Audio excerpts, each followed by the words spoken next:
अभी तक सबमिट ही नहीं हुआ था।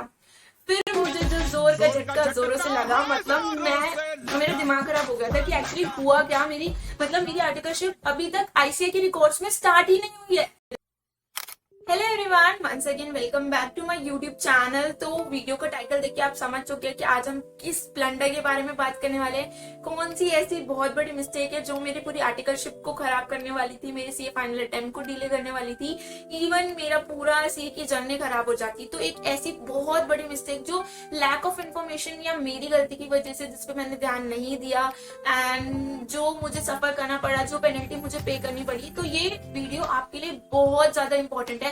अगर आप आर्टिकलशिप के लिए रजिस्टर करने वाले हो या आप ट्रांसफर लेने वाले हो, और अगर नहीं भी लेने वाले तो आपके नोन में कोई भी ऐसा पर्सन है जो आर्टिकलशिप जिसकी कंप्लीट हो गई है, जो आर्टिकलशिप के लिए रजिस्टर करने वाला है या ट्रांसफर लेने वाला है, सबके लिए ये वीडियो बहुत ही ज्यादा जरूरी है। कि एक ऐसी गलती है जब आप ये तीनों ही स्टेजेस पे जब आप कंप्लीट करते हो, ट्रांसफर लेते हो, रजिस्टर करते हो, तीनों ही स्टेज पे अगर कभी भी हुई तो आपको बहुत हैवी पेनल्टी पे करनी पड़ सकती है, जो मैंने पे करी।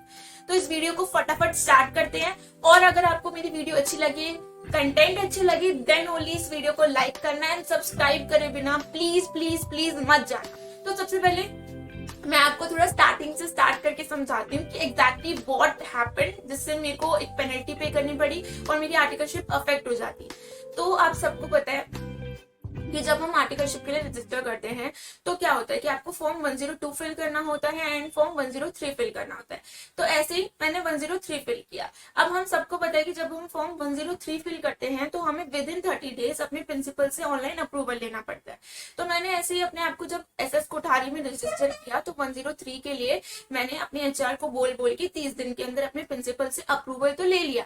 बट एक बहुत बड़ी बात जो मैंने मिस कर दी और ना मेरे को किसी ने बताई, और मेरी गलती है कि मैंने उस पर ध्यान भी नहीं दिया, तो मैं किसी को ब्लेम नहीं करूंगी क्योंकि ये मेरी मिस्टेक थी, मेरे को ध्यान रखना चाहिए था, मेरी आर्टिकलशिप है।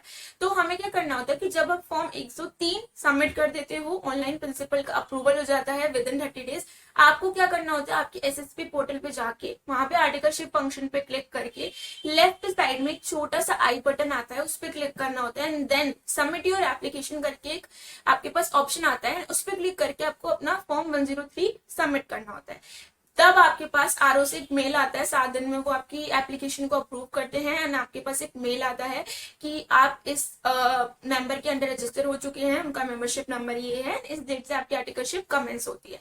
तो ये वाली बात मैंने मिस कर दी और मुझे पता ही नहीं था। तो क्या हुआ, जब मैंने अपना 103 भरा, मुझे लगा अप्रूवल हो गया, मेरी आर्टिकलशिप रजिस्टर हो गई। क्योंकि जब आप एसएसपी पोर्टल खोल के देखते हो तो वहां पे पूरी डिटेल्स आती है, वहां पे से सबमिट का ऑप्शन आता ही नहीं है, वो आपको आर्टिकलशिप फंक्शन पे क्लिक करना पड़ता है, देन आता है। तो मुझे लगा मेरी आर्टिकलशिप रजिस्टर हो चुकी है, क्योंकि मेरे पोर्टल पे तो आर्टिकलशिप की सारी डिटेल्स आ रही है, कमेंसमेंट की डिटेल आ रही है, पार्टनर की डिटेल आ रही है, तो मतलब मेरी आर्टिकलशिप रजिस्टर हो गई है।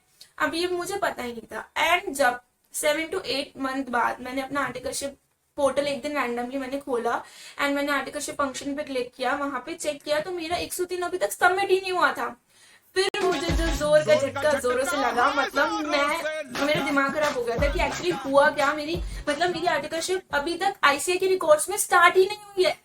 तो फिर क्या हुआ, जब मैंने देखा, और ये तो छोड़ो, इसके साथ अब मुझे एक हैवी पेनल्टी पे करनी थी। पेनल्टी 2000 रुपए। पैसे की बात तो छोड़ो, अब आईसीए मुझसे जो डॉक्यूमेंटेशन मांग रहा था वो ऐसे डॉक्यूमेंट्स थे जो हमारे पास थे ही नहीं और जो मुझे बनाने पड़े। तो आईसीए ने मुझसे क्या मांगा, आईसीए ने मुझसे मांगी work diary. Work diary exactly मतलब आपको अगर पता हो तो आईसीए के अकॉर्डिंग जब आप आर्टिकलशिप करते हो तो आपको एक अपनी वर्क डायरी मेंटेन करनी चाहिए, जिसमें आप एक एक दिन का डिटेल्स लिखते हो कि मैंने आज क्या काम किया और क्या काम नहीं किया।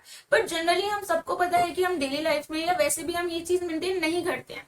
तो उन्होंने मुझसे मांगी वर्क डायरी कि एक एक दिन आप क्या काम करते हो, वो आपकी बैंक स्टेटमेंट कि आपको स्टाइपेंड रिसीव हुई है एंड आपको condonation letter and general date stamp paper पे जब आप आर्टिकलशिप रजिस्टर करते हो किसी भी फॉर्म में जो आप एग्जीक्यूट करते हो और आपके फॉर्म के बीच में वो फॉर्म 102 के साथ इन सारे जो भी डॉक्यूमेंट्स है उनको मेरे को साइन करना था एंड मेरे को अपने पार्टनर से साइन एंड स्टैम्प करना था एंड देन सबमिट करके 2000 रुपए की पेनल्टी के साथ देन आईसीएस को एक्सेप्ट करता। अब मेरे केस में और दिक्कत क्या थी कि मैं एक एसोसिएट के अंदर रजिस्टर्ड हूँ, जो कि है दूसरी स्टेट में। मैं जिस स्टेट में रहती हूँ वो स्टेट में नहीं है, मतलब मेरा पार्टनर कहीं और दूसरी स्टेट में है। तो मैं फिजिकली उनके पास जा नहीं सकती। मैंने अपनी फर्म के एचआर से कैसे तैसे कोऑर्डिनेट करके वो डॉक्यूमेंट्स बना के साइन एंड स्टैम्प करके पार्टनर के पास भेजे, ऑनलाइन मेल पे उन्होंने साइन एंड स्टैम्प करके मेरे को भेजे एंड देन मैंने अपलोड किए। बट आईसीआई तो उससे भी सेटिस्फाई नहीं था। आईसीआई को लग रहा था कि शायद मैं अपनी आर्टिकलशिप डमी कर रही हूँ, क्योंकि जो वर्क डायरी थी मुझे लगा कि वर्क डायरी में अगर मैं समरी दे दूंगी कि मैंने इस क्लाइंट पे इस डेट से इस डेट तक ये काम किया, ओवरऑल ये काम किया, तो क्या पता आईसीआई से सेटिस्फाई हो जाए। मुझे नहीं पता था कि मुझे एक एक दिन की समरी देनी है। बट जब मैंने वो डॉक्यूमेंट सबमिट करे तो आईसीआई की साइड से फिर से एक रिवर्ट आया कि अभी भी आपकी एप्लीकेशन सबमिट नहीं मानी जाएगी, क्योंकि आपने जो वर्क डायरी दी है उसमें हमें एक एक दिन की डिटेल्स चाहिए कि आपने एक एक दिन 8 महीने 9 महीने क्या काम किया है, सब कुछ हमें लिख के दो। और आपकी अटेंडेंस, मैं अटेंडेंस भूल गई कि आपकी 9 महीने की अटेंडेंस भी हमें चाहिए, तो मैंने वो भी दिया। अब मैंने जो बैंक स्टेटमेंट दी थी, मेरी स्टाइपेंड मेरे को 3 महीने की, 6 महीने की, 4 महीने की एक साथ आती है, तो उन्होंने बोला कि हमें वो भी प्रॉपर बाइफर्केशन चाहिए कि एक एक महीने की कौन सी स्टाइपेंड है वो भी दो।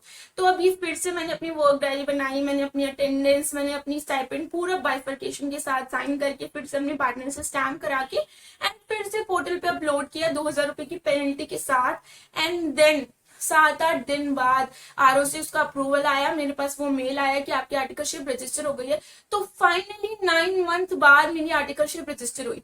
और अगर मैंने 9 महीने यानी अगर मैंने 1 साल बाद देखा होता, मतलब अगर मैंने 3 महीने और डिले कर दिया होता, तो ये पेनल्टी 2000 से बढ़ के हो जाती 10,000, और ये सारे डॉक्यूमेंट्स तो तब भी देने पड़ते।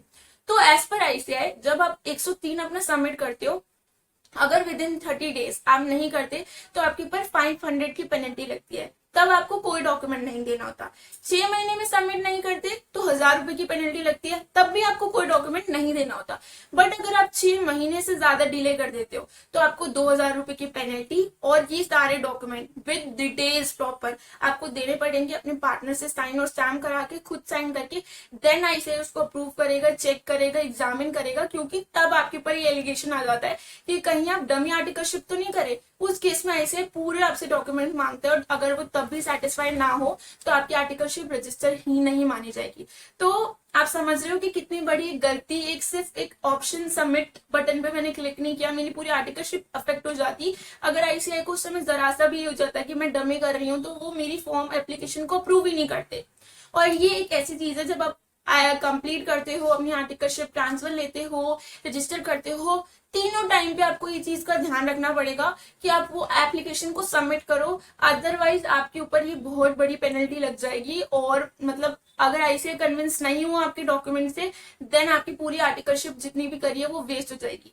तो मेरे केस में आईसीआई कन्विंस हो गया था, मेरे डॉक्यूमेंट से प्रॉपर मेरे पास सब था, मैंने बनाया, कैसे भी उसे साइन एंड स्टैम्प कराया बड़ी मुश्किल से, मतलब बहुत लंबा प्रोसेस था। मैं बहुत परेशान थी 2 हफ्ता, जब मुझे पता चला कि मेरे 9 महीने जो मैंने काम किया वो सारे वेस्ट हो जाएंगे। तो इसलिए ये बहुत बड़ी गलती है, आप ये गलती मत करना, ध्यान रखना है। आपके आसपास कोई भी है जो ये मतलब रजिस्टर कर रहा है, ट्रांसफर ले रहा है, कंप्लीट हो गई है, उनके साथ ये वीडियो जरूर शेयर करना ताकि वो ये गलती ना करे।